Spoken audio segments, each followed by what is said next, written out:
आज Valentine day के मौके पर आपने दिल्ली की सड़कों का हाल देखा। वो नौजवान लड़के लड़कियां जो कॉलेज में तालीम हासिल कर रहे हैं, आज तालीम उनके पास है मगर जिंदगी में तरबियत नहीं है। तरबियत अगर होगी तो हर शख्स अपनी इज्जत को खुद समझेगा, अपनी इज्जत का भी ख्याल रखेगा, माँ बाप की इज्जत का भी ख्याल रखेगा। वैलेंटाइन डे दिल्ली की सड़कों पे मनाने वालों या इंडिया की गलियों में मनाने वालों, सुल्तान रजा के दो जुमले याद रखना, दौलत आती भी है और जाती भी है मगर इज्जत एक बार चली जाती है तो फिर जिंदगी में कभी पलट करके वापस नहीं आती है। इसलिए मैं हर बाप से कहूंगा, आप अपने बेटों को किताब का आदी बनाओ, आप अपनी बेटियों को किताब का आदी बनाओ।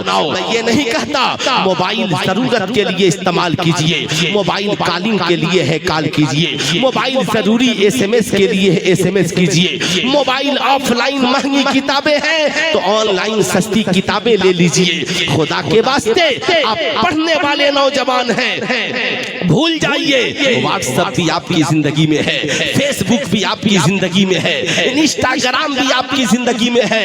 आपको बस ये फैसला करना है, नबी के साथी का नाम किताब है तो हम नौजवानों के भी साथी का नाम, पूरा मजमा हाथ उठाकर बोले हमारे साथी का नाम किताब है। जोर से बोले क्या नाम है? किताब। सुन्नी उलमा की नई तकरीर, नाते पाक, मनकवत बयानात सुनने के लिए वीडियो को लाइक करें, चैनल को सब्सक्राइब करें, बेल आइकन को दबाकर ऑल के बटन पर प्रेस करना ना भूलें।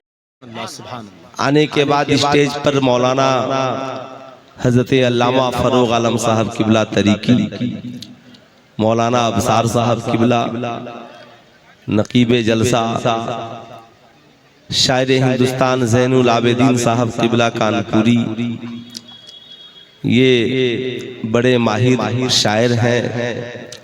हवा का रुख कब किधर मोड़ना है इन्हें बहुत तजर्बा है। इंशाअल्लाह मेरे बाद भी एक शानदार खिताब आप सुनेंगे। बीमार जिंदगी है दवा मांग रही है, बीमार जिंदगी है दवा मांग रही, बीमार जिंदगी है दवा मांग रही है, ये रूह मदीने की हवा मांग रही है।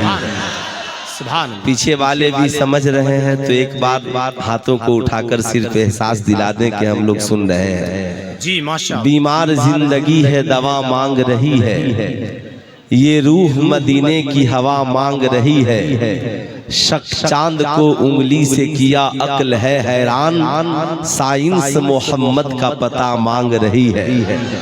शक चांद को उंगली से किया, रियाज दहलवी साहब बहुत अच्छे शायर है ना माशाअल्लाह। और ये दहली दाग दहलवी का भी रहा जी माशाअल्लाह। ये उलमाए किराम की इधर आप फहरिस्त देख रहे हैं, कई रातों का जलसा ये हो सकता है।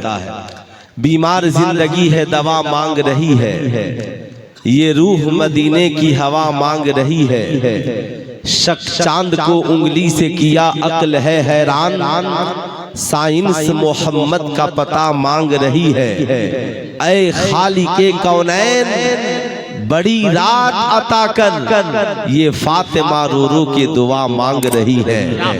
ऐ खालिके कौनैन बड़ी रात अता कर, ये फातिमा रो रो के दुआ मांग रही है। मुमकिन नहीं कि हाल हमारा शिकस्ता हो, माँ मेरे लिए घर में दुआ मांग रही है। मुमकिन नहीं कि हाल, अल्लाहु अकबर अल्लाहु अकबर। अगर खड़े होकर नारा लगा देते तो सब जान जाते कि माँ का एक वफादार बेटा नारा लगा रहा है। माशाअल्लाह माशाअल्लाह। अल्लाहु अकबर अल्लाहु अकबर। या रसूल अल्लाह। आपने ये एहसास दिलाया कि ये महबूबे इलाही की दहली है, ये ख्वाजा कुतुबुद्दीन बख्तियार काकी की दहली है, ये हुजूर समर मियाँ दहलवी की दहली है। आपने ये सारी बातों का एहसास दिलाया कि आप लोग निज़ामी कॉन्फ्रेंस में तशरीफ फरमा है। आप लोगों के इस जज्बात को देखकर, बेदारी को देखकर दिल बाग बाग हुआ। जाहिर सी बात है, मैं सोचता हूँ कि बेला ताखिर कुछ गुफ्तगू आप हजरात की दहलीज तक पहुँचाऊँ। ये बड़ा पुरफतन दौर है जिसमें हम और आप जी रहे हैं। ये आशिकी लोग छीनना चाहते हैं, आपके दिलों से इश्क़े मुस्तफ़ा की दौलत निकालना चाहते हैं। लोग चाहते हैं कि आपके सरों से टोपियां उतर जाएं, माँ बहनों के सरों से रिदाए फातिमा उतर जाए। समाज तो यही चाह रहा है। पूरी दुनिया में जमीनी सतह से लेकर आसमानी सतह, मतलब चांद की सरहद तक हर शख्स इस ख्वाहिश में है कैसे इस्लामी तालीमात को तोड़ मरोड़ दिया जाए। सोशल मीडिया की वादी से लेकर प्रिंट मीडिया की वादी तक पूरी दुनिया की बस एक कोशिश है। लेकिन डॉक्टर इकबाल ने कहा, कुव्वते इश्क से हर पस्त को बाला कर दे, दहर में इसमें मोहम्मद से उजाला कर दे। यकीनन जमाना मिटाने की बात करे, लेकिन हम नबी की सुन्नत पे अमल करते हुए इस चरागे मोहब्बत को जलाने की कोशिश करेंगे। यकीनन ये आज का अजीमुशान जलसा जिसमें हम और आप बैठे हुए हैं, ये वो अजीमुशान जलसा है जहाँ पे जश्न दस्तारे हिफ्जुल कुरान भी है। आज हम और आप जिस समाज में जीवित और जिंदा है, आज समाज में इज्जत सबको चाहिए, वकार सबको चाहिए। ये और बात है, हमें लोग क्या कह रहे हैं हमें इससे फर्क नहीं पड़ता। हो सकता है हमने जो काम किया वो सेवा के लिए किया है, लेकिन लोग हमारी ये पहचान बताते हैं। लेकिन मैं आपको याद दिलाना चाहूंगा, वो हमारी पहचान नहीं है जो जमाना हमारी पहचान दिला रहा है। जब भारत 1947 में आजाद हुआ और भारत के मंत्रालय का गठन हुआ, तो उस वक्त भारत का सबसे पढ़ा लिखा व्यक्ति तलाशा गया जिसे भारत का शिक्षा मंत्री बनाया जाए। मैं उनके अकीदे की बात नहीं करता, तो उस वक्त भारत को कोई और चेहरा नहीं मिला था, वो भारत के मौलाना अबुल कलाम आजाद मिले थे। याद रखिएगा, आज भी जब बारी आती है तो हम हर लम्हा तैयार रहते हैं मुल्क की सेवा के लिए, वतन की सेवा के लिए। कोई वीर अब्दुल हमीद की शक्ल में, कोई एपीजे अबुल कलाम की शक्ल में, कोई सूफिया कुरैशी की शक्ल में।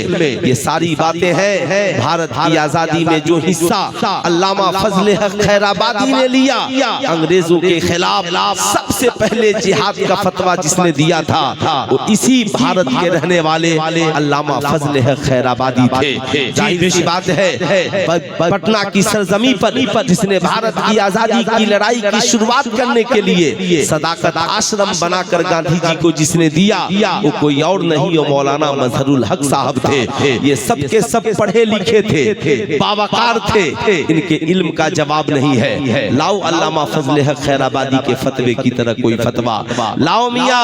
याद रखिएगा, आज मैं आपको बताना चाहूंगा, लेकिन इस दौर में जो हमारी तालीमी ज़बूहाली है, कोई हमें ठेला वाला कह रहा है, कोई हमें पंचर बनाने वाला कहता है, न जाने लोग हमें क्या क्या कहते हैं। ऐ मेरी कौम के नौजवानों, ये हमारे लिए चैलेंज है, हमें वही करना है जो हालात हमसे मुतालबा कर रहा है। ये दौर तीरों तलवार का नहीं है, ये दौर बम बारूद का नहीं है, ये दौर लश्करे जर्रार का नहीं है, ये दौर पढ़े लिखे हुसैनी नौजवानों का है, ये दौर पावर ऑफ एजुकेशन का है। वही कौम तरक्की करेगी जो कौम पढ़ी लिखी होगी। याद रखिएगा, आज समाज में इज्जत सबको चाहिए, मर्द हो, औरत हो, बच्चा हो, बूढ़ा हो, जवान हो, पीर हो, मुरीद हो, इमाम हो, मुक्तदी हो, शवहर हो, बीवी हो, झोपड़ी में रहने वाला हो, बिल्डिंग में रहने वाला हो, इज्जत सबको चाहिए। मगर इज्जत मिलेगी कैसे, वकार मिलेगा कैसे,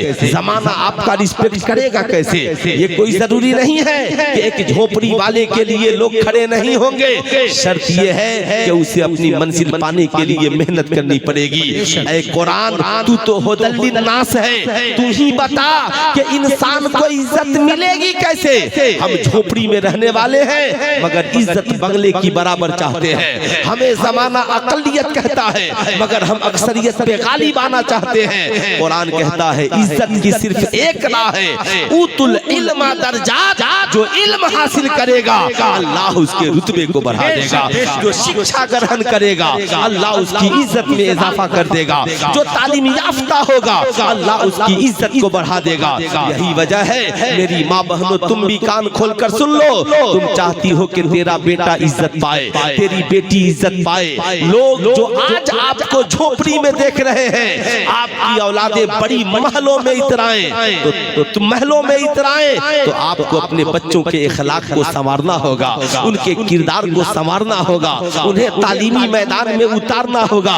सिर्फ गौसे आजम का फातिहा नहीं बल्कि गौसे आजम के माँ के किरदार को अपनाना होगा, उनके कैरेक्टर को अपनाना होगा। तारीख शाहिद है, दुनिया की सारी माएं अपने बच्चों को दुनिया में जन्म देने के बाद पढ़ाती हैं, मगर ये गौसे आजम की माँ है जिन्होंने अभी दुनिया में बेटे को जन्म नहीं दिया है, पेट में ही 15 पारा का हाफिज़े कुरान बना दिया है।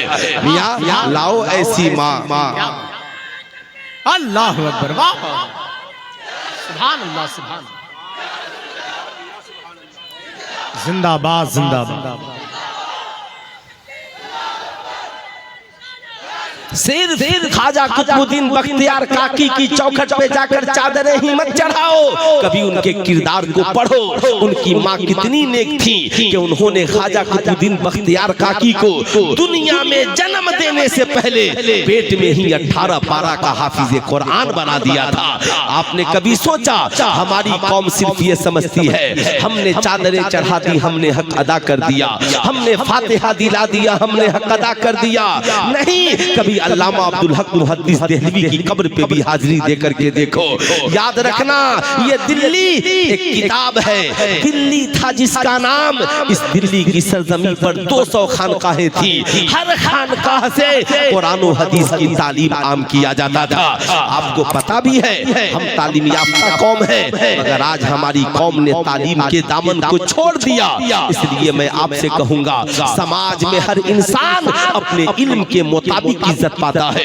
डॉक्टर अपने इल्म के मुताबिक, इंजीनियर अपने इल्म के मुताबिक, साइंटिस्ट अपने इल्म के मुताबिक, प्रोफेसर अपने इल्म के मुताबिक, आलिम मौलाना मुफ्ती अपने इल्म के मुताबिक। ऐसा नहीं होता कि डॉक्टर की जगह इंजीनियर को रख दिया जाए, इंजीनियर की जगह मास्टर को रख दिया जाए, मास्टर की जगह मैट्रिक पास को रख दिया जाए, मुफ्ती साहब की जगह आलिम साहब को रख दिया जाए, आलिम साहब की जगह हाफिज साहब को रख दिया जाए, हाफिज साहब की जगह नाज़रा खां को रख दिया जाए। एमए पास की जगह बीए पास नहीं ले सकता, बीए पास की जगह इंटर पास नहीं ले सकता, इंटर पास की जगह मैट्रिक पास नहीं ले सकता।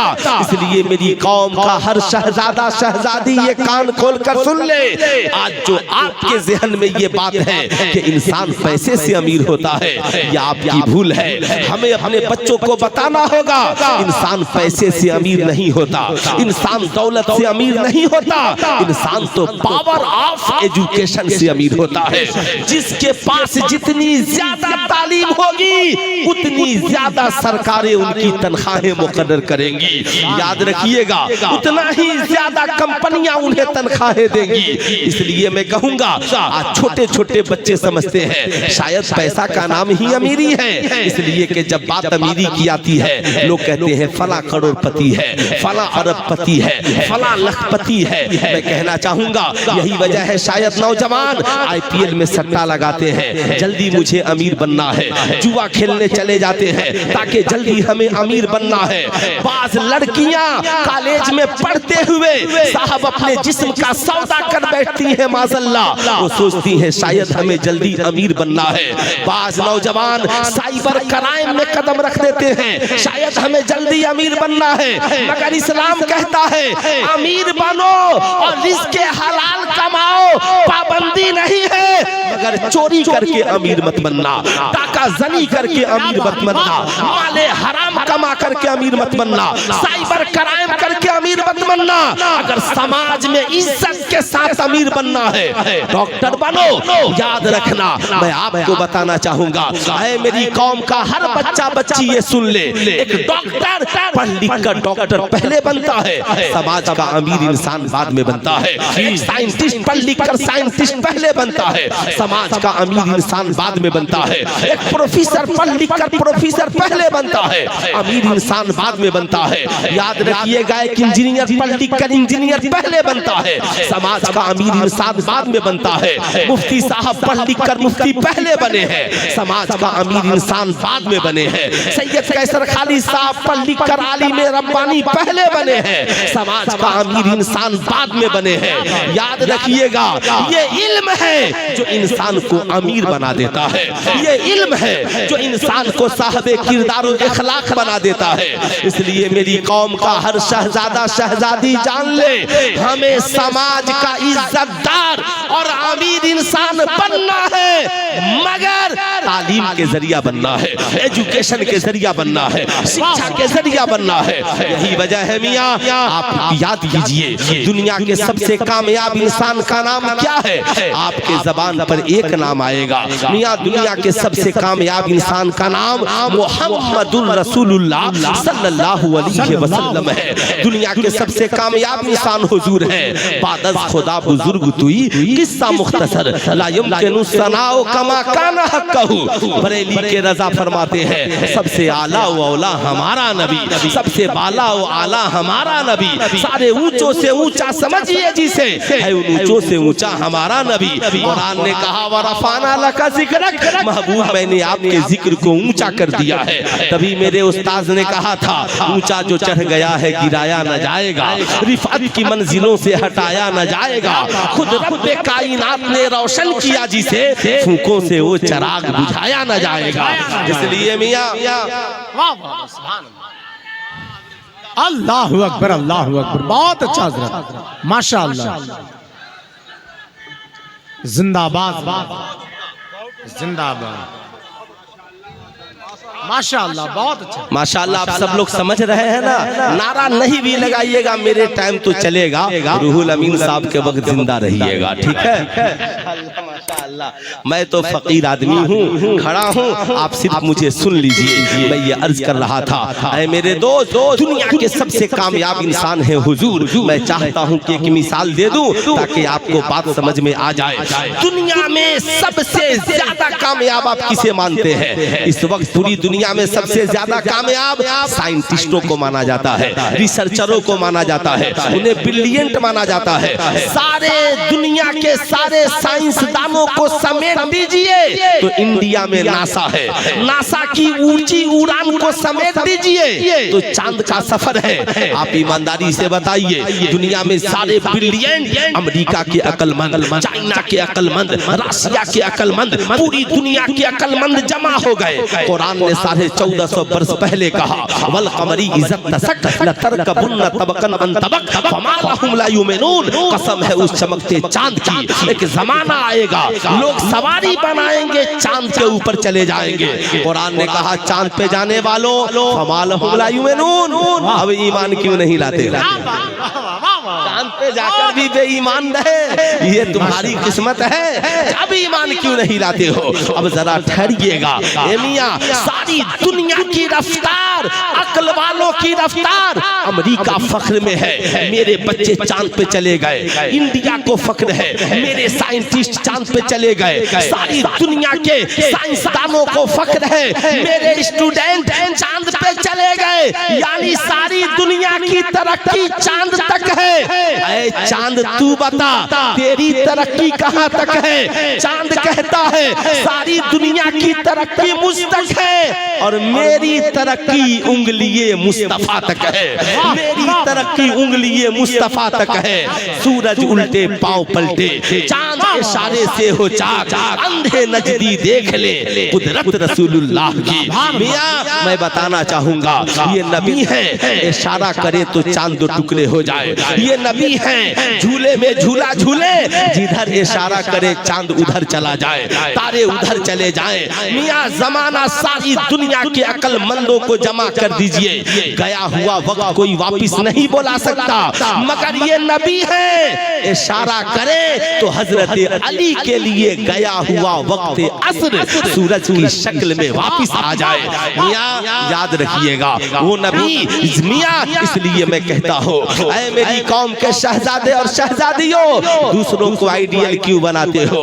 हमारी रहबरी के लिए हमारा पैगंबर काफी है, हमारी रहनुमाई के लिए हमारे मुस्तफा काफी है। बताओ दुनिया में अगर हुस्न की वजह से प्यार है तो नबी से ज्यादा हसीन कौन है? अगर इल्म की वजह से प्यार है तो नबी से ज्यादा इल्म वाला कौन है? अगर ऊंची उड़ान की वजह से प्यार है तो बताओ मक्का से ला मक्का का सफर करता कौन है? बताओ ईमानदारी से अगर इखलाक की वजह से प्यार है तो आमिना के लाल से ज्यादा साहब इखलाक कौन है? यही वजह से है मैं कहता हूँ 23 साल की थोड़ी सी मुद्दत में जिस जात ने पूरी दुनिया में इस्लाम को फैला दिया उसे आमिना का लाल कहा जाता है। जिसके किरदार ने ताजिरों को मुतासिर किया, जिसके इखलाक से साहब बड़े बड़े ताजिर साहब ईमान हुए, जिनके इखलाक ने बादशाहों को सरनिगू होने पे मजबूर किया, जिनकी इल्मी लियाकत ने जमाने के सामने कहा तेरे सामने यूं दबे लचे फसहा अरब के बड़े बड़े, कोई बोले मुंह में ज़बान नहीं बल्कि जिस्म में जान नहीं। ऐ मेरे दोस्त ये वो नबी हैं जिनकी मोहब्बत में सरकार जब बज़ाहिर दुनिया में थे तो भी सहाबा उनकी मोहब्बत में जान दे रहे थे। आज भी आशिक़े मुस्तफ़ा उनकी मोहब्बत में जान दे रहे हैं। हर आशिक यही कहता है करूं तेरे नाम पे जान फिदा, एक जान नहीं तो जहां फिदा, तो जहां से भी नहीं जी भरा, करूं क्या करोड़ों जहां नहीं। ऐ मेरे दोस्त उस नबी से ज्यादा बाकमाल इंसान नहीं है, उस नबी से ज्यादा कोई पावरफुल इंसान नहीं है। अब मैं अपनी कौम के शहजादे और शहजादियों से कहूंगा उस नबी से ज्यादा पावरफुल कोई नहीं। मगर आपको पता है अल्लाह ने उस नबी को जब आसमान से जमीन पर भेजा तो अल्लाह ने नबी का साथी किसे बनाकर भेजा है? क्या किसी इंसान को बनाकर भेजा? क्या किसी फरिश्ते को बना करके भेजा? आप कहेंगे मौलाना फिर नबी का साथी कौन बनकर आया? ऐ कुरान तू बता नबी का साथी कौन बनकर आया है? कुरान मुस्कुरा कर कहता है कद जाअकुम मिनल्लाहि नूरुम व किताबुम मुबीन, तहकीक के आ गया तुम्हारी जानिब अल्लाह की तरफ से नूर और एक रोशन किताब। मुफस्सिरीन कहते हैं नूर से मुराद हुजूर है और किताब से मुराद कुरान है। यानी अल्लाह ने नबी का साथी जिसे बनाया वो कोई और नहीं बल्कि वो किताब है। अब मैं अपनी कौम के हर शहजादे और शहजादियों से कहना चाहूंगा मेरी कौम के शहजादों, अल्लाह ने नबी का साथी किताब को बनाया। पूरा मजमा हाथ उठाकर बोले नबी का साथी किसे बनाया? पूरा मजमा हाथ उठाकर बवाज़े बुलंद बोले किसे बनाया? किताब को बनाया। यही वजह है नबी ने सहाबा का साथी किताब को बनाया, सहाबा ने ताबई का साथी किताब को बनाया। यही वजह है मुहद्दिसीन का साथी किताब है, मुफस्सिरीन का साथी किताब है, अइम्मा मुज्तहिदीन का साथी किताब है, उलमा का साथी किताब है, फुक़हा का साथी किताब है, सुलहा का साथी किताब है, इन हुफ़ाज़े किराम और उलमाए किराम का साथी किताब है। ठीक इसी तरीके से दुनियावी एतबार से भी जिन लोगों ने कामयाबी का परचम लहराया, बताओ उन साइंटिस्टों का साथी कौन है? जवाब है किताब है। इंजीनियरों का साथी कौन है? किताब है। डॉक्टरों का साथी कौन है? किताब है। जजों का साथी कौन है? किताब है। IPS अफसरों का साथी कौन है? किताब है। मियां मास्टरों का साथी कौन है? किताब है। ऐ मेरी कौम के शहजादे और शहजादियों, दीनी एतबार से या दुनियावी एतबार से जिन लोगों ने कामयाबी का परचम लहराया, सब सबने जिंदगी में किताब को अपना साथी बनाया है। आज अफसोस है कि जिस कौम के कामयाब लोगों ने किताब को जिंदगी का साथी बनाया, आज उस कौम के छोटे छोटे बच्चे किताब नहीं मोबाइल को जिंदगी का साथी बना चुके हैं। आज बेटा इसलिए नाराज नहीं होता कि मेरे बाप ने मेरी अच्छी तालीम का इंतजाम नहीं किया, अच्छी सोसाइटी का इंतजाम नहीं किया, अच्छे आलिम की दरसगाह तक नहीं पहुंचाया, अच्छे टीचर के क्लास में मुझे नहीं डाला। बेटा तो इसलिए नाराज हो रहा है कि बाप ने मेरे लिए आईफोन नहीं खरीदा। आज बेटियां इसलिए नाराज नहीं हो रही है कि मेरे बाप ने मेरे लिए अच्छे एजुकेशन का इंतजाम नहीं किया, मेरे लिए अच्छी किताबें नहीं खरीदी, बल्कि आज बेटियां इसलिए नाराज हो रही है कि मेरे बाप ने मेरे लिए आईफोन नहीं खरीदा। ऐ मेरी कौम के शहजादे और शहजादियों, मैं ये नहीं कहता कि आईफोन का इस्तेमाल या आप मोबाइल का इस्तेमाल नहीं करें, लेकिन आप ये कान खोलकर सुन ले, मोबाइल आपके जिंदगी का साथी नहीं है, मोबाइल आपके जरूरत का साथी है। मोबाइल का मिसयूज, मोबाइल का गलत इस्तेमाल हमारी जिंदगी की तबाही और बर्बादी के दास्तान लिख रहा है। यही वजह है ऑस्ट्रेलिया जैसा तरक्की याफ्ता मुल्क अपने मुल्क में 0 से लेकर 16 साल तक के बच्चे बच्चियों पे मोबाइल की पाबंदी लग चुकी है। आज बड़ी शिक्षण संस्थानों में मोबाइल की पाबंदी की बात की जा रही है। मियां बड़ा ताज्जुब होता है।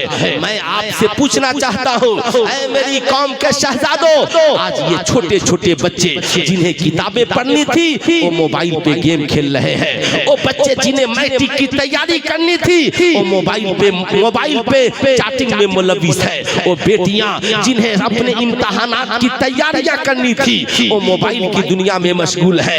हमारी वो माए बहने जिन्हें घर के काम काज के बाद कुरान की तिलावत करनी थी वो मोबाइल की दुनिया में बिजी है। हमारे नौजवान जो तिजारत कर रहे हैं, इन्हें अपने तिजारत को फरोग देने के लिए दिमाग लगाना था, मगर मोबाइल ने उनके टाइम को तबाह बर्बाद कर दिया है। यही वजह है हमारी कौम में रिसर्चर कहाँ से होंगे, हमारी कौम में बड़े डॉक्टर कहाँ से होंगे, हमारी कौम में बड़े IPS अफसर कहाँ से होंगे। आज बच्चे बच्चियां IPS अफसर बन रहे हैं, इससे इनकार नहीं किया जा सकता, मगर जो तादाद होनी चाहिए। इसलिए मैं कौम के हर बच्चे और बच्ची से कहूंगा, आज आपको ये अहद करके जाना है, ये वो मोबाइल जिसने हमें नाचने वाला बना दिया, ये वो मोबाइल जिसने हमें आवारगी में मुब्तला कर दिया, ये वो मोबाइल जिसने हमारी दुनिया को तबाह बर्बाद कर दिया। आज हमारी कौम की हजारों बेटियां साहब वो मुर्तद इसलिए हो गई कि मियां मोबाइल के जरिया उन्हें किसी आवारा साथी ने हैक कर लिया। आज साहब लाखों नौजवान अपनी जिंदगी को इसलिए बर्बाद कर लिए, उन्होंने मौत को गले लगा लिया कि मोबाइल के जरिया उन्हें गेम खेलने वाले आवारा दोस्तों ने पकड़ लिया। आज वैलेंटाइन डे के मौके पर आपने दिल्ली की सड़कों का हाल देखा। वो नौजवान लड़के लड़कियां जो कॉलेज में तालीम हासिल कर रहे हैं, आज तालीम उनके पास है मगर जिंदगी में तरबियत नहीं है। तरबियत अगर होगी तो हर शख्स अपनी इज्जत को खुद समझेगा, अपनी इज्जत का भी ख्याल रखेगा, माँ बाप की इज्जत का भी ख्याल रखेगा। वैलेंटाइन डे दिल्ली की सड़कों पे मनाने वालों या इंडिया की गलियों में मनाने वालों, सुल्तान रजा के 2 जुमले याद रखना, दौलत आती भी है और जाती भी है, मगर इज्जत एक बार चली जाती है तो फिर जिंदगी में कभी पलट करके वापस नहीं आती है। इसलिए मैं हर बाप से कहूंगा, आप अपने बेटों को किताब का आदी बनाओ, आप अपनी बेटियों को किताब का आदी बनाओ। मैं ये नहीं कहता मोबाइल जरूरत के लिए इस्तेमाल कीजिए, मोबाइल कॉलिंग के लिए है कॉल कीजिए, मोबाइल जरूरी SMS के लिए है SMS कीजिए, मोबाइल ऑफलाइन महंगी किताबें हैं तो ऑनलाइन सस्ती किताबें ले लीजिए। खुदा के वास्ते आप पढ़ने वाले नौजवान हैं, भूल जाइए व्हाट्सएप भी आपकी जिंदगी में है, फेसबुक भी आपकी जिंदगी में है, इंस्टाग्राम भी आपकी जिंदगी में है। आपको बस ये फैसला करना है, नबी के साथी का नाम किताब है तो हम नौजवानों के भी साथी का नाम, पूरा मजमा हाथ उठाकर बोले हमारे साथी का नाम, जोर से बोले क्या नाम है, किताब। जब किताब से दोस्ती कीजिएगा, डॉक्टर आप बनिएगा, इंजीनियर आप बनिएगा, प्रोफेसर आप बनिएगा, IPS अफसर आप बनिएगा। किताब से दोस्ती कीजिएगा, मदरसे में पढ़ रहे हैं, आलिम आप बनिएगा, मुहद्दिस आप बनिएगा, मुफस्सिर आप बनिएगा, मुबल्लिग आप बनिएगा, बेहतरीन हाफिज़े कुरान आप बनिएगा। मिटा दो अपनी हस्ती को, अगर कुछ मर्तबा चाहो कि दाना खाक में मिलकर गुले गुलजार होता है। नारे तकबीर, नारे रिसालत, मसलके आला हजरत निजामी कॉन्फ्रेंस। सुभान अल्लाह, सुभान। मैं सबसे नहीं कह सकता, मगर सिर्फ पढ़ने वाले नौजवान लड़कों से कहूंगा, चाहे खड़े हैं या बैठे हैं, आप एक बात बताइए, आज ये वादा कीजिए निजामी कॉन्फ्रेंस में कितने नौजवान हैं जो आज के बाद मोबाइल से नहीं किताब से दोस्ती करेंगे? जरा हाथ उठाएं, कितने पढ़ने वाले नौजवान हैं जो मोबाइल से नहीं? अरे माशाअल्लाह, आप भी करेंगे? सुभान अल्लाह, सुभान अल्लाह, क्या बात है, माशाअल्लाह, माशाअल्लाह। अब मैंने समझा सैयद कैसर खालिद साहब ने जो मुझे बुलाया था, इनका बुलाना वसूल हो गया। बस उस वक्त से मैं एक चीज देख रहा हूँ, एक गुजारिश है आपसे, खुदारा जिसे जाना है एक बार में चले जाओ, और जिसे बैठना है एक बार में बैठ जाओ। भाई ये जो बीच में जगह खाली है ना, आप लोग जरा सा पुर कर लीजिए। ए बच्चा, ए बेटा, ए बाबू, जा रहे हो? तुम्ही से पूछ रहा हूँ, जा रहे हो? बेटा सुबह से किताब पढ़ना, तकरीर सुन लिए? माशाअल्लाह, अल्लाह सलामत रखे। ही बेचारा जा रहा है, ठीक है, बैठो। जिंदगी में कभी कोई बात, क्या कोई साथी फोन कर रहा है, अरे थोड़ी देर के लिए मोबाइल ऑफ कर दो, क्या तुझे हम लोगों से मोहब्बत नहीं है? इधर देखो, इधर है ना, माशाअल्लाह, माशाअल्लाह। रात तो कहीं न कहीं गुजर ही जाएगी। क्या ये जो नौजवान खड़े हैं यूं ही नहीं खड़े हैं, इनके दिल में भी कुछ जज्बा है, कुछ प्यार है, कुछ बातें हैं। मैं भी आया हूँ तो आपसे कहना चाहता हूँ, मालूम है आपको, आज जमाना हमें अकलियत कहता है, जमाना हमें पसमानदा कहता है। हो सकता है आपका ताल्लुक मेरी तरह ऐसे गांव से हो जहां आपकी कोई इज्जत नहीं हो, आपके खानदान का कोई वकार नहीं हो, लोग आपको देखकर मियाँ जी कह के चिढ़ाने के लिए भी मजबूर हो, लोग आपको ये कहते हो बाकी छोड़ो, ये सब जाहिल लोगों की टोली है, इनका कोई मेयार है? बाप दादा बकरी चराते थे, ये चराते होंगे, इतनी बड़ी बात, लेकिन ये लड़ाई आपके अलावा कौन लड़ेगा? क्या आपने कभी अपने बेटे से कहा, बेटा जो मामला मेरे साथ था, लेकिन मैं चाहता हूँ बेटा तुझे जवाब देना है? बेटा कहेगा अब्बा मैं तो, आप भी गरीब, मैं भी गरीब, जवाब कैसे दूंगा? जवाब देने के लिए इस दौर में दौलत की जरूरत नहीं, बल्कि पावर ऑफ एजुकेशन की जरूरत है। जो इस दौर में आप अगर दिल्ली में हैं तो आपके लिए जामिया है, आपके लिए अलीगढ़ है, आपके लिए दिल्ली यूनिवर्सिटी है, आपके लिए JNU है, करोड़ों यहाँ पर संस्थानें चल रही हैं जहाँ आप तालीम से जुड़ सकते हैं। अगर आप गरीब हैं तो कारी असरार साहब किबला से मिलिएगा, कहिएगा हजरत मेरी तालीम की कोई इंतजाम करा दिया जाए, इंशाअल्लाह इंतजाम कराया जाएगा। लेकिन आपको अपने आप को तैयार करना होगा, आपको अपने नफ्स को तोड़ना होगा। आप चाहते हैं ना कि अकेले रहकर करोड़ों का जवाब दे, तो हर नौजवान अकेले करोड़ों का जवाब दे सकता है। आपको अपनी जिंदगी को टारगेट करके बनाना है। मालूम है आज हमारे यहाँ सबसे बड़ी मुश्किल क्या है? हर इंसान दूसरों की माहौल में ढलना चाहता है। मैं कहूँगा आप दूसरों की माहौल में क्यों ढलते हो? अगर हम किसी से कहें कि दाढ़ी रख लीजिए, कहता है तरक्की नहीं होगी। मालूम है बिहार में जो आज सबसे बड़ा IPS अफसर है, वो जब से बहाल हुआ आमिर सुबहानी, आज तक दाढ़ी रखे हुआ है। कहाँ उसे कोई प्रॉब्लम हो गया? मैं आपसे पूछना चाहता हूँ, आप ईमानदारी से बात कीजिए। साहब याद रखिएगा, हम दाढ़ी रखने की वजह से, नमाज पढ़ने की वजह से हम पीछे नहीं रह सकते। इससे हमारा दिल पाकीज़ा होता है, हमारी निगाहें पाकीज़ा होती है, ज़हन में पाकीज़गी आती है। और जब हमारा ज़हन पाकीज़ा होता है तो हम चाहे इंग्लिश पढ़े, हिंदी पढ़े, मैथ पढ़े, सारी बातें हमारे दिमागों में उतरती हैं। इसलिए आप याद रखिएगा, जिंदगी में इन बातों को आपको अपनी जिंदगी को टारगेटफुल बनाना है। आप जिसके मुकाबले में खड़े हैं पता कर लीजिए उसकी कम्युनिटी में सबसे ज्यादा पढ़ा लिखा कौन है, आप पता कर लीजिए। अब टारगेट बनाइए। साहब दारोगा है तो हमें एसपी बनना है, एसपी है तो हमें डीएम बनना है, बड़ा वकील है तो हमें जज बनना है। तैयारी कीजिए। जज नहीं बन सकते तो बड़ा वकील बनने से आपको कौन रोक लेगा? डीएम नहीं बन सकते तो दारोगा बनने से आपको कौन रोक लेगा? मुफस्सिर नहीं बन सकते तो मुबल्लिग बनने से आपको कौन रोक लेगा? मुहद्दिस नहीं बन सकते तो कौम का बड़ा आलिम बनने से आपको कौन रोक लेगा? ऐ मेरी कौम के नौजवानों, याद रखना, जिस दौर में हम और आप जीवित और जिंदा हैं, आपने अपने खानदान की हिफाजत के लिए क्या किया? आपने अपनी इज्जत और आबरू की हिफाजत के लिए क्या किया? ये सवाल हमारी कौम के हर नौजवान से है, हर उस बच्चा बच्ची से है जो आज दूसरे के लिए रोना रो रहा है। आपने देखा होगा जब हम मदारिस के जलसों में जाते हैं, और आजकल फेसबुक पे बहुत कमेंट भी चलता है, क्या मदरसे वालों ने क्या किया है? मैं कहता हूँ मियाँ, मदरसा वाला कर क्या सकता है? मदरसा वाला जितना किया है ये बहुत है। आप कहिएगा मौलाना साहब क्या बात कर रहे हैं? मैं आपसे पूछना चाहता हूँ, मदारिस में हमारी कौम के कितने % बच्चे पढ़ते हैं? मदारिस में हमारी कौम के 1% बच्चे भी नहीं पढ़ते, 99% स्कूल और कॉलेज में पढ़ते हैं। भारत जब से आजाद हुआ तब तक आप अपनी बस्ती से लेकर हर बस्ती का जायजा लीजिए, चाहे मेरा गांव ही क्यों नहीं हो। मेरा गांव भी 1947 में आजाद हुआ, और 1947 से लेकर 2026 तक पूरे गांव में 3 आलिम, उसमें एक आधा आलिम, एक 75% आलिम और एक मौलवी, है ना, यानी 3 लोग। अब आप जरा सा सोच लीजिए, ये मेरे गांव की पोजीशन है, या आपके गांव की भी पोजीशन हो सकती है। मैं ये क्यों बोल रहा हूँ? हर शख्स अब जवाबदेह है।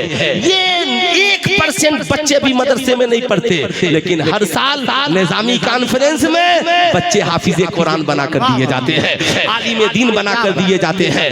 एक बात तो कन्फर्म है, स्कूल से फारिग होने वाले 100 मैट्रिक पास बच्चे, हजारों मैट्रिक पास बच्चों का ज़हन एक तरफ, और दारुल उलूम निजामिया से फारिग होने वाला एक हाफिजे कुरान का ज़हन एक तरफ। इसलिए कि वो हजारों अपनी जिंदगी में इनकलाब लाएंगे कि नहीं, इसकी कोई गारंटी नहीं है, मगर दारुल उलूम निजामिया से फारिग होने वाला एक हाफिजे कुरान हजारों लोगों की जिंदगी बदल देता है, हजारों लोगों की जिंदगी में इनकलाब लाता है। ये तो मैं बबांगे दोहल भी कहता हूँ, जितनी पीरी मुरीदी का बाजार गर्म करना है कर लीजिए, मुरीद होइए ईमान और अकीदा की हिफाजत के लिए। मगर याद रखिए, एक पीर के 1000 मुरीद एक तरफ, और तन्हा किसी दारुल उलूम से फारिग होने वाला हाफिजे कुरान एक तरफ। वो हजारों मुरीद अपनी जिंदगी बदलेंगे कि नहीं, इसकी कोई गारंटी नहीं है, मगर दारुल उलूम से फारिग होने वाला एक हाफिजे कुरान पूरे शकूरपुर के लोगों का मिजाज बदल देता है। उस अजीम हाफिजे कुरान को कारी असरार निजामी कहा जाता है। माशाअल्लाह, नारे तकबीर, नारे रिसालत, मसलके आला हजरत, निजामी कॉन्फ्रेंस, हजरत कारी असरार साहब क़िबला। लेकिन ठहरिए ठहरिए, घबराइए मत, सवाल आपका सही है। हर शख्स कहता है सिर्फ हाफिज बनाने से नहीं चलेगा, सिर्फ मौलाना बनाने से नहीं चलेगा। डॉक्टर कौन बनाएगा, इंजीनियर कौन बनाएगा, प्रोफेसर कौन बनाएगा, साइंटिस्ट कौन बनाएगा? मैंने कहा हम बनाने के लिए तैयार हैं, मगर एक कॉलेज का जो बजट है वो हमें भी दे दीजिए। जी अच्छा, ये बहुत अच्छा, वाह वाह वाह वाह। एक कॉलेज का जो बजट है हमको आपने कभी दिया? हमें तो हाफिज कुरान भी बनाने का आप बजट नहीं देते हैं, हमें तो आप आलिम दीन भी बनाने का आप बजट नहीं देते हैं। बुरा मत मानिएगा, मेरी कौम के लोग कितने ज़कात की अदायगी करते हैं, मेरी कौम के लोग कितने सदका फितर की अदायगी ईमानदारी से करते हैं। बुरा मत मानिएगा, सवाल सबसे है, मदारिस इस्लामिया वालों से भी सवाल सही है। हम आपसे सवाल करते हैं, लेकिन आपको अच्छा हाफिज देना होगा, आपको अच्छा आलिम देना होगा, आपको अच्छा कारी देना होगा, याद रखिएगा। लेकिन मैं पूछना चाहता हूँ, ये मदारिस क्यों बनाए गए? मदारिस इसलिए बनाए गए कि यहाँ हाफिज बनाए जाए, यहाँ कारी बनाए जाए, यहाँ मौलाना बनाए जाए, यहाँ मुफ्ती बनाए जाए। स्कूल कॉलेज इंडिया में इसलिए बनाए गए कि वहाँ डॉक्टर बनाए जाए, वहाँ इंजीनियर बनाए जाए, वहाँ प्रोफेसर बनाए जाए, वहाँ साइंटिस्ट बनाए जाए। आपसे मैं पूछना चाहता हूँ, ये 1% कहीं न कहीं नजर आते हैं, कहीं इमाम की शक्ल में, कहीं खतीब की शक्ल में, कहीं मुफ्ती की शक्ल में, कहीं पीर की शक्ल में, कहीं मुअज्जिन की शक्ल में। ये जहाँ भी आप इनको बुलाइएगा, रात को भी फोन कीजिएगा, इमाम साहब सेवा के लिए हाजिर है, मुअज्जिन साहब सेवा के लिए हाजिर है, मुफ्ती साहब सेवा के लिए हाजिर है। लेकिन मैं आपसे पूछना चाहता हूँ, ये साहब 1% जो मदरसे से फारिग होते हैं, जहाँ जाते हैं दीन का काम करते हैं, लोगों को सच्चाई की बातें बताते हैं, माँ के कदमों के नीचे जन्नत बिछाते हैं, बाप को जन्नत का दरवाजा बताते हैं, इस्लामी अखलाक व आदाब सिखाते हैं। ये 1% जो मदरसे में पढ़ते हैं, कहीं न कहीं इनका जलवा नजर आता है। मगर मेरा सवाल आपसे ये है कि 99% बच्चे जो स्कूल कॉलेज में पढ़ रहे हैं, आज 1947 से लेकर आज तक आपकी बस्ती में कितने बच्चे जज बने हैं, कितने बच्चे स्कूल में पढ़कर बड़े डॉक्टर बने हैं, कितने बच्चे स्कूल में पढ़कर प्रोफेसर बने हैं, कितने बच्चे पढ़कर एपीजे अब्दुल कलाम की तरह साइंटिस्ट बने हैं, कितने बच्चे बड़े मास्टर और डॉक्टर बने हैं। अगर नहीं बने हैं तो इसका जिम्मेदार कौन है? क्या स्कूल में पढ़ाई नहीं होती, या आप दिल लगाकर पढ़ते नहीं है? आप ईमानदारी से बताइए, आज मदरसे में थोड़ी सी खराबी आ जाए तो हर शख्स बड़ा ताला लगाने के लिए तैयार रहता है। यहाँ कॉलेज का पूरा सिस्टम बिगड़ा हुआ है। लाखों लड़कियां मुर्तद होकर माँ बाप की इज्जत को रौंद कर आवारा कुत्तों के साथ भाग करके चली गई। आपने कभी कहा कि कॉलेज का सिस्टम चौपट हो रहा है? आप बताइए, हजारों बच्चे कॉलेज में जाकर शराबी हो गए। आपने कभी कहा कि कॉलेज का सिस्टम बिगड़ रहा है? मियां करोड़ों बेटियां नाचने वाली हो गई। आपने कभी कहा कि स्कूल का सिस्टम बिगड़ रहा है? आप बताएं, आप कभी जाकर जितना मदरसे का आप लोग हिसाब लेते हैं, कभी जहां पर बहुत पैसा आप खर्च करते हैं डीपीएस में, साहब मुख्तलिफ स्कूलों में, कभी जाके प्रिंसिपल साहब से पूछा, मेरी बेटी तो बड़ी नेक थी, मगर आने के बाद दुपट्टा कैसे उतर गया? मेरा बेटा तो बड़ा अच्छा था, मगर आने के बाद उसका इखलाको किरदार कैसे बिगड़ गया? वो कहेंगे, मियाँ हम किताबें पढ़ाने आते हैं, आपके बच्चों को इखलाको किरदार पढ़ाने नहीं आते। हम सिलेबस पढ़ाते हैं, हम सब्जेक्ट पढ़ाते हैं, मगर कसम खुदा की हमारी कौम का कोई शहजादा अगर दारुल उलूम निजामिया में पढ़ने आ जाए तो उसे कुरान भी पढ़ाया जाता है, साथ में नबी का किरदार भी पढ़ाया जाता है। याद रखिएगा, जिंदगी में नर्सरी से लेकर पीएचडी तक स्कूलों में डिग्रियां दी जाती हैं पढ़ाकर। ये डॉक्टर की डिग्री है, ये इंजीनियर की डिग्री है, ये प्रोफेसर की डिग्री है, ये साइंस की डिग्री है। मगर याद रखिएगा, अच्छा इंसान बनाने के लिए कॉलेजों में पढ़कर हम डिग्रियां हासिल करते हैं, और अच्छा इंसान बनने के लिए डिग्रियों की जरूरत नहीं है, डिग्रियां भी हासिल कीजिए, और अच्छा इंसान बनने के लिए नबी का किरदार हासिल कीजिए, नबी के कैरेक्टर पे अमल कीजिए, नबी के अखलाक को अपनी जिंदगी में जगह दीजिए, नबी के उस्वा पे चलने वाला बन जाइए, ताकि आप डॉक्टर भी बनिए, समाज का अच्छा इंसान भी बनिए, आप आईपीएस अफसर भी बनिए, रिश्वत लेने वाला भी मत बनिए। आज जितने छापा मारी चल रही है अफसरों के ऊपर, आपने देखा होगा हर रोज कोई ना कोई अफसर इंडिया में रिश्वत लेते पकड़ा जाता है। मगर ये इस्लाम है जिसने 1450 वर्ष पहले ऐलान किया, अर्राशी वल मुर्तशी किलैहिमा फिन्नार, रिश्वत लेने वाले और देने वाले दोनों जहन्नम में डाले जाएंगे। मेरे दोस्त याद रखिएगा, आज भी तारीख शाहिद है, नबी के गुलामों ने जो तारीख रकम की है, तन्हा उमर इब्ने खत्ताब ने आधी दुनिया से ज्यादा पर इस्लामी हुकूमत का परचम लहराया है। क्या वो नबी की सुन्नत पे अमल करने वाले नहीं थे? ऐ मेरे दोस्त, हमें अपने मिजाज को बदलना होगा, हमें अपने रवैये में इनकलाब लाना होगा, हमें अपने रवैये में बदलाव लाना होगा। आज बड़ा अफसोस है, आज डिग्रियां बढ़ी है मगर किरदार हमारी जिंदगी से खत्म हो रहा है। जी बेशक बेशक खत्म हो रहा है। ऐ मेरे दोस्त, याद रखिएगा, इस किरदार को अच्छा कौन बनाएगा, इस इखलाक को अच्छा कौन बनाएगा? हर बाप की ख्वाहिश है मेरा बेटा पढ़ लिख करके बड़ा पढ़ा लिखा इंसान भी बने और माँ बाप का वफादार भी बने। हर बीवी की ख्वाहिश है मेरा शौहर पढ़ा लिखा भी हो और मेरी जिंदगी में वफादार भी हो। हर शौहर की ख्वाहिश है मेरी बीवी पढ़ी लिखी भी हो और मेरे लिए वफादार भी हो। मगर ये समाज में वफादारी आएगी कहाँ से? आज हालात इतने बिगड़ गए, हमारी कौम का पढ़ा लिखा नौजवान, पढ़े लिखे नौजवानों को ये पता ही नहीं है कि मेरी जिंदगी में मेरी माँ का क्या हक है। अल्लाह क्या हक है? ये पढ़े लिखे नौजवानों को पता ही नहीं है। आज किसी नौजवान से पूछिए, आप जो कमाते हैं इसका मालिक कौन है? क्या आपका बाप जिंदा है तो उसका मालिक हो सकता है?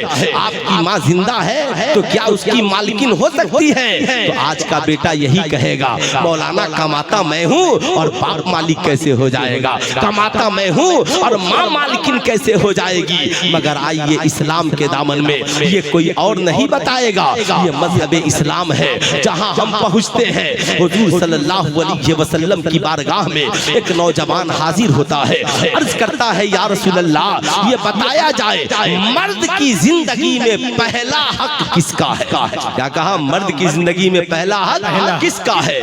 तो जवाब मुस्तफा दे रहे हैं, मर्द की जिंदगी में पहला हक तुम्हारी माँ का है। किसका है? हमारी माँ का। पूरा मजमा हाथ उठाकर बोल दे, हमारी। पूरा मजमा और जोर से बोले, हमारी माँ का। माशाअल्लाह माशाअल्लाह, नौजवान ठहर गया। दूसरी बात पूछा, या रसूल अल्लाह अब किसका? हुजूर फरमाते हैं तुम्हारी माँ का। तीसरी बार पूछता है, या रसूल अल्लाह अब किसका? आका फरमाते हैं तुम्हारी माँ का। नौजवान ठहर गया। चौथी बार पूछता है, या रसूल अल्लाह अब किसका? आका मुस्कुराते हैं और फरमाते हैं तुम्हारे वालिद का। अल्लाहु अकबर। 3 बार हुजूर ने माँ का जिक्र किया और 1 बार बाप का जिक्र किया। अल्लाहु अकबर। आला हजरत सरकार से पूछा गया, हुजूर ये बताया जाए मर्द कमाए तो क्या करे? आला हजरत ने फतवा दिया, 100 रुपए कमाए तो 75 माँ को दे दे और 25 बाप को दे दे। इसलिए कि हुजूर ने 3 बार माँ का जिक्र किया और 1 बार वालिद का जिक्र किया। पूछा गया, हुजूर माँ का रुतबा बड़ा है या बाप का रुतबा? आला हजरत सरकार फरमाते हैं, मोहब्बत माँ से ज्यादा करो और अदब बाप का ज्यादा करो, इसलिए कि बाप तेरा भी हाकिम है और तुम्हारी माँ का भी हाकिम है। ऐ मेरी कौम के नौजवानों, याद रखना, जिंदगी में आज बड़ा अफसोस है, ईद का मौका आता है, बूढ़ी माँ अपने बेटे को फोन लगाती है, बेटा तू दिल्ली में कमा रहा है, कुछ पैसा भेज देना, तेरी माँ का कपड़ा बनाना है, तेरे वालिद का कपड़ा बनाना है, तेरी एक बहन भी गरीब है, तेरा एक भाई भी छोटा है, कुछ पैसा भेज देगा तो काम चल जाएगा। आज का ये बेटा कहता है, माँ फोन रख दे, अपने बीवी बच्चों से बचेगा तब न भेजेंगे। माँ का कलेजा छलनी हो जाता है। आज का बेटा शबे कद्र की रात में जाकर मज़ारों पे चादरें तो चढ़ा आता है, शबे बरात की रात में जाकर पूरी रात फातिहा खानी करके और तिलावत करके तो चला आता है, मगर वो भूल जाता है कि अगर माँ नाराज है तो शबे बरात की रात में भी मेरी बख्शिश नहीं है, वालिदैन नाराज है तो शबे कद्र की रात में भी हमारी बख्शिश नहीं है। ऐ मेरी कौम के शहजादों, इस्लाम सिर्फ तालीम याफ्ता ही नहीं बनाता, इस्लाम अपने मानने वालों को तालीम के साथ तहजीब याफ्ता भी बनाता है। यानी तालीम के साथ एक अच्छा माशरा देता है, एक अच्छी सोसाइटी देता है। ताजिर है तो कैसे जीना है, अफसर है तो कैसे जीना है, हुक्मरान है है तो कैसे जीना है, पड़ोसी है तो कैसे जीना है, ये इस्लाम बताता है। माँ बाप हैं तो उनका आपकी जिंदगी में क्या हक है। ऐ मेरी कौम का नौजवान, मैं हर उस नौजवान से कहूंगा जो नौजवान आज कमा रहा है, आज के जलसे से आपको फैसला करके जाना है। कुरान ने हमें उसूल दिया, रब्बिरहमहुमा कमा रब्बयानी सगीरा। जब अपने माँ बाप के सामने जाना, अपनी जवानी को याद मत करना, बल्कि अपने बचपन को याद करना। दुआ मांगना, मालिक को मौला मेरे माँ बाप पे ऐसे रहम फरमा जैसे बचपन में उन्होंने मेरे ऊपर रहम फरमाया है। याद रखिएगा, इस्लाम कुरान बचपन की याद दिला रहा है। हम बचपन में लाखों गलतियां करते हैं। 100 बार आप शीशे का गिलास तोड़ते हैं, माँ 100 बार मुस्कुराकर उसे उठा देती है। 100 बार हम कपड़ा फाड़ते हैं, बाप 100 बार नया कपड़ा खरीद करके ला करके देता है।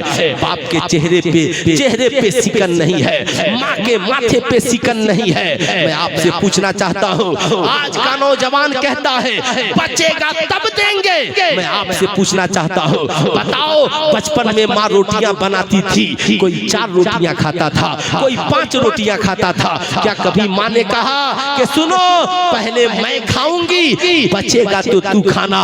नहीं, माँ ने तो यही कहा था, मेरे लाडलो मेरे करीब आ जाओ, मेरे प्यारों मेरे करीब आ जाओ, टेंशन मत लो, जितनी भूख लगी है उतनी रोटियां खा लो, टेंशन न लेना, माँ बचेगा तो खा लेगी। तेरा बाप ईद के मौके से तनख्वाह उठा करके लाता था, कहता था मेरा बेटा ये पैसा ले, कॉलेज का फी भर ले, स्कूल का फी भर ले, नए कपड़े ला ले। सुन, बहू के लिए भी कपड़े ले लेना, अपने बच्चों के लिए भी कपड़े ले लेना। तेरा बाप कभी नहीं कहता था बचेगा तो तेरा बाप बना लेगा। मगर आज अफसोस, वही माँ बाप जब बुढ़ापे के आलम में पहुंच गए, उनके आंखों के बिनाई ने दम तोड़ दिया है, बाजुओं की ताकत ने दम तोड़ दिया है, पांव में चलने की सलाहियत नहीं है, अब वो बाप कमाने की सलाहियत नहीं रखता। इस दौर में साहब सरकारी नौकरी से रिटायर माँ बाप को वृद्धाश्रम में डाला जा रहा है, विधवाश्रम में डाला जा रहा है। ऐ मेरी कौम के नौजवानों, सुल्तान रजा आपसे गुजारिश करेगा, यही वजह है हम डॉक्टर बनकर परेशान है, हम इंजीनियर बनकर परेशान है, हम ताजिर बनकर परेशान है, बड़ी बड़ी हवेलियां रखते हैं, बीवी मुस्कुराती है मगर माँ पर्दे के पीछे रो रही है, हमारे बच्चे मुस्कुरा रहे हैं, मेरा बाप पर्दे के पीछे रो रहा है। मैं कहूंगा खुदारा, जिंदगी में आबादी चाहते हो तो आज ये फैसला कर लो कि नबी ने इरशाद फरमाया, तेरी सारी नमाजें, तेरे सारे रोजे, तेरे सारे हज्जो ज़कात उसी वक्त मकबूल होंगे जब तुझसे तेरी माँ राजी हो जाएगी, तुझसे तेरा बाप राजी हो जाएगा। हम सारी इबादतें इसलिए करते हैं ताकि अल्लाह उसके रसूल राजी हो जाए। हुजूर फरमाते हैं जिस शख्स के माँ बाप उससे राजी नहीं होते, अल्लाह उसके रसूल भी उससे राजी नहीं होते। इसलिए मैं आपसे कहूंगा आज ये फैसला कर लो, दिल्ली में कमाओ, मुंबई में कमाओ, उड़ीसा में कमाओ, कलकत्ता में कमाओ, सऊदी अरब में कमाओ, यह हद कर लो आज के बाद हमें कमाना है तो पहला नेवाला अपनी माँ के मुंह में डालना है, कमाना है, पहली खिदमत अपने वालिदैन की करनी है, फिर उनकी दुआओं से बीवी भी खुशहाल होगी, बच्चे भी खुशहाल होंगे, हमारा घर और घराना भी खुशहाल होगा। तो कितने नौजवान हैं जो याद करें कि आज के बाद कमाएंगे तो इंशाअल्लाह पहले हम अपने माँ बाप को खिलाएंगे। कितने नौजवान हैं, माशाअल्लाह माशाअल्लाह, सब करेंगे खिदमत माँ बाप की, यही तो इस्लाम चाहता है। मैं आपसे कहना चाहूंगा ये इस्लाम है। इसलिए मेरी कौम के नौजवानों, जिस दौर में हम और आप जी रहे हैं, आज हर बेटा कुछ न कुछ बने। आपने देखा होगा हर नौजवान माशाअल्लाह बर्थडे पार्टी मनाता है कि नहीं मनाता है, लेकिन अपने दोस्तों के साथ, अपने साथियों के साथ, अपने रिश्तेदारों के साथ। लेकिन मैं आपसे गुजारिश करूंगा मेरे दोस्त, याद रखना बाबू खैरियत, अच्छा आप सब लोग जा जा रहे हैं। अभी तो मेरी तकरीर का आधा हिस्सा भी मुकम्मल नहीं हुआ, लगता है जरूरत बहुत ज्यादा हो गई है, थोड़ा सा सिमट जाइए, जरा सा दोनों याद बोलिए तकरीर करूं? अरे इजाजत है? 5-10 मिनट सुनिए, मेरे सर पे बहुत बड़ी जिम्मेदारी भी है। मैं ये अर्ज कर रहा था, ये मेरे दोस्त याद रखना, जिंदगी में आजकल नौजवान, मैं बूढ़े माँ बाप से भी कहूंगा, आपका बेटा बाप अपनी औलाद की बर्थडे पार्टी, आजकल जो ही बेटा पैदा हुआ या बेटी पैदा हुई, हर साल बर्थडे पार्टी, बड़े लोग सारे रिश्तेदारों को बुला लिया, ये पैसा खर्च 20 साल में 20 लाख बेटे की बर्थडे पार्टी में खर्च। मगर कभी बरेली के रजा से पूछिए, कभी आला हजरत से पूछिए, आला हजरत सरकार ने मुसलमानों के जीने का जो 10 लोकाती प्रोग्राम दिया, 10 लोकाती प्रोग्राम में एक प्रोग्राम ये भी दिया था, हमारी कौम के जो बच्चे तालीम हासिल कर रहे हैं उनकी तालीमी सलाहियतों की जांच कराई जाए, पता लगाया जाए ये क्या ये बच्चे कुछ बनने के लायक हैं। मैं आपसे कहता हूँ, आप पूरी कौम के बच्चों की जांच नहीं करा सकते, कम से कम अपनी औलाद की तालीमी सलाहियत तो जांच करा सकते हैं कि बचपन से लेकर 10 साल मेरा बेटा जो पढ़ा, क्या ये कुछ बनने के लायक है? अगर बनने के लायक है तो उसका चुनाव कीजिए, ये क्या बन सकता है? आला हजरत ने फरमाया था कि मदारिस में जो बच्चे पढ़ते हैं उनकी तालीमी सलाहियतों की जांच कराइए। क्या कोई बच्चा आलिम बन सकता है, हाफिज बन सकता है, मुहद्दिस बन सकता है, मुफस्सिर बन सकता है, मुबल्लिग बन सकता है, मुनासिर बन सकता है, मुसन्निफ बन सकता है? मुनासिब पैसा खर्च करके उसे बना दीजिए। अब याद रखिएगा, मखदूम सिमना 15 साल की उम्र में सिमना की हुकूमत पर बैठे, सबसे पहला काम उन्होंने अपने कलम से जो किया, उनके वालिदे गिरामी ने 1000 मदारिस बनवाए थे। 1000 मदारिस में जो पढ़ाने वाले टीचर थे, मखदूम सिमना ने सबसे पहले उनकी तनख्वाह में इजाफा किया, और जो पढ़ने वाले बच्चे थे उनका वजीफा मुकर्रर किया, ताकि पैसे की कमी की वजह से कोई टीचर दरसगाह छोड़कर नहीं भागे, और पैसे की कमी की वजह से कोई बच्चा पढ़ने वाली तालीम छोड़ करके नहीं भागे। आज मैं आपसे कहना चाहूंगा, ऐ मेरी कौम के शहजादों, अपने पैसों का मिसयूज मत कीजिए, अपने पैसों का गलत इस्तेमाल मत कीजिए। अगर आपके बच्चे स्कूल में पढ़ते हैं, कॉलेज में पढ़ते हैं, पता लगाइए हमारी बस्ती में कितने बच्चों ने इंटर में अच्छा नंबर लाया। क्या कोई बच्चा जज बन सकता है? क्या कोई बच्चा IPS अफसर बन सकता है? क्या कोई बच्चा बड़ा वकील बन सकता है? क्या कोई बच्चा साहब बड़ा वकील और जज बन सकता है? अगर बन सकता है तो मियाँ वैसे बच्चों का चुनाव कीजिए। कम से कम हर बस्ती में 10 बच्चे ऐसे हो, कोई जज बने, कोई डॉक्टर बने, कोई IPS अफसर बने, कोई बड़ा लॉयर और वकील बने, कोई बड़ा आलिम मौलाना मुफ्ती और हाफिज बने, ताकि हम एक अच्छे समाज का निर्माण कर सके, हम अपनी सोसाइटी का बचाव कर सके। अगर आज हमने कोशिश की तो पता लगाइए उन बच्चों की तालीमी सलाहियत क्या है। अगर वो बच्चे गरीब हैं, उनके माँ बाप गरीब हैं, तो हम पूरी कौम मिलकर पैसा खर्च करके उन सारे बच्चों को पढ़ाकर कामयाबी की दहलीज तक पहुंचा देंगे। 10 साल बाद हमारे इलाके का निजाम बदलेगा, हमारे गांव का निजाम बदलेगा। लोग कहेंगे ये इलाका जज साहब का है, ये इलाका डॉक्टर साहब का है, ये इलाका बड़े आलिम साहब का है, ये इलाका बड़े मुफ्ती साहब का है, ये इलाका IPS अफसर का है। इस गांव की तरफ निगाहें न उठाना, ये पढ़े लिखे नौजवानों की बस्ती है। याद रखिएगा, अगर हम अकलियत में रहकर अक्सरियत पर गालिब आना चाहते हैं तो हमारे लिए जरूरी है कि हम खुद भी पढ़ें और अपनी औलादों को भी पढ़ाएं।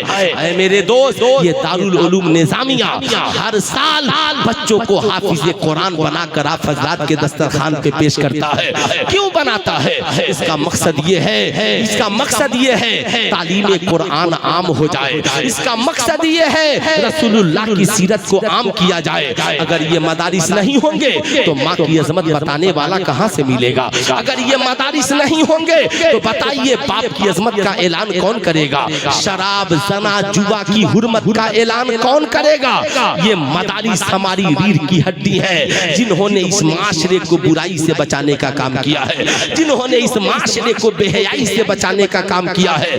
जमाना हमें बेहयाई की तरफ ले जा रहा है। ये मदारिस हैं हैं जो हमें पढ़ा लिखा कर अच्छाई की तरफ ले जा रहे हैं। याद रखिएगा, आज अल्हम्दुलिल्लाह कितने बच्चे हाफिज़े कुरान बने हजरत? 6 बच्चे माशाअल्लाह। 6 बच्चे। कितने बच्चे बने? जरा हाथ उठाकर बोल दिए कितने बच्चे बने? 6। ये हजरत ख्वाजा गरीब नवाज का सदका है। 6 बच्चे हाफिज़े कुरान बने। ये 6 को क्या समझते हैं? ये 6 इलाके के लिए काफी है। आप लोगों में से बहुत सारे लोग होंगे जिन्होंने 100 रुपया दिया होगा, 200 रुपया दिया होगा, 500 रुपया दिया होगा। मालूम है हाफिज़े कुरान की फजीलत? हाफिज़े कुरान के वालिदैन के सरों पे मैदाने महशर में नूरानी ताज होगा। अल्हम्दुलिल्लाह हाफिज़े कुरान को हुक्म होगा, हाफिज़े कुरान कुरान पढ़ता जा, जन्नत में चढ़ता जा। हाफिज़े कुरान ठहर जाएगा, कहेगा मालिक व मौला हम जन्नत में जाएं, मगर जिन्होंने मेरी तालीम का इंतजाम किया, जिन्होंने मेरी शिक्षा का इंतजाम किया, जिन्होंने मेरी एजुकेशन का इंतजाम किया, वो जन्नत में कब जाएंगे? अल्लाह अकबर। मालूम है रब्बे कदीर फरमाएगा, ऐ फरिश्तों उसे कह दो वो भी जन्नत में जाए, और जिन्होंने उनकी तालीम में मदद की उन्हें भी जन्नत में लेकर के जाए। मैं आपसे कहना चाहूंगा, ये मेरे दोस्त आपने कुछ नहीं किया, आपने 500 रुपया कारी असरार साहब को दिया कि हजरत ये लीजिए और अपने बच्चों के लिए 2 केजी आटा खरीद दीजिए। हजरत ने 2 केजी आटा खरीद करके रोटियां बनवा दी, 10 बच्चों को दिया, 2-2 रोटियां तकसीम की। हर बच्चा खाने के बाद कोई सूरह फातिहा याद कर रहा है, कोई सूरह इखलास याद कर रहा है, कोई सूरह नास याद कर रहा। मालूम है इसकी बरकत 10 ने 10 यहाँ तक के हम कब्र में होंगे, मैदाने महशर में उठेंगे, पहाड़ों के बराबर नेकियां हमारे सामने होंगी। बताएं ईमानदारी से, कुरान की तालीम होनी चाहिए कि नहीं होनी चाहिए? पूरा मजमा हाथ उठा करके बोलिए होनी चाहिए कि नहीं होनी चाहिए? ये कुरान ही तो है जो हिंदुस्तान में भी काम आने वाली किताब है और कब्रिस्तान में भी काम आने वाली किताब है। मियाँ कितने लोग हैं जो अपने माँ बाप के नाम पे कुरान की तालीम दिलाना चाहते हैं? मियाँ मैं ज्यादा नहीं, सब दिलाना चाहते हैं। मियाँ क्या कोई नौजवान है जो कुरान की तालीम के लिए 11,000 रुपए अपने माँ बाप के नाम पर देना चाहता हो? मैंने बहुत ज्यादा नहीं मांगा, 11,000 रुपए पूरे मजमा में